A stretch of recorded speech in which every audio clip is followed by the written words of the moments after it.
I came across a YouTube video by gudtims4all, which goes over why Zack, the guy who runs the channel, thinks Earth's axis does not precess. His reasoning is initially somewhat intuitive, but can easily be explained with under 10 minutes of research. In this video, we'll be asking the question, does Polaris precess? And the answer is yes, it does. It makes for a beautiful story until you really start looking at the history we have been given about this polar region above our heads. There is just one problem. The history does not add up at all. It actually does add up. You just need more than a basic understanding of astronomy and navigation. Claudius Ptolemy. Sorry, this is a pet peeve of mine. It's Ptolemy. The P is silent, like how the P in pterodactyl or the O in possum are silent. A Greek mathematician is given credit for naming our pole star Stella Polaris in 169 AD. Stella Polaris in Latin literally translates to the pole star.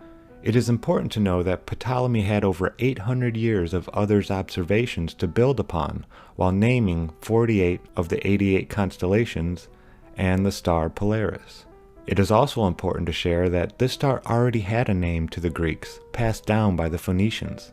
The Greeks wrote that the Phoenicians used this star for navigating at sea, and for this reason called it Phoenike. I have two major problems with the story we have been told. I merely have trouble believing one, yet the other is a glaring hole in the heliocentric model. We will start with the one less troubling for the heliocentric model and more a common sense question. Okay then, let's hear it. Why would Ptolemy name any star, especially one that already had a name, the pole star, when he had over 800 years of knowledge to base his naming on? Would anyone name a star that is known to precess over time the pole star? Yes, I definitely would have done that, and so did Ptolemy. Calling it the pole star was actually very smart. Thanks to the work of his ancestors, Ptolemy not only knew that the celestial poles precess, but also the direction they moved in. Thus, he knew that Polaris would be the closest star to the North Celestial Pole for millennia to come. In essence, claiming that you shouldn't call Polaris the pole star because its position will change over time is like claiming that no person should have the title of United States President because a new person cycles in every 4 to 8 years. That is just one of my pet peeves that leads to an even bigger question.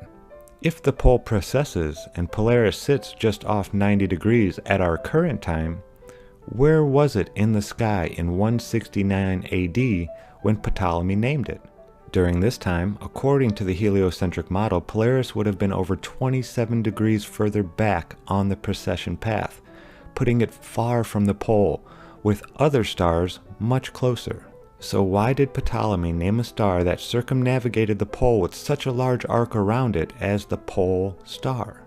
That's because the stars that were closer to the pole than Polaris are very dim.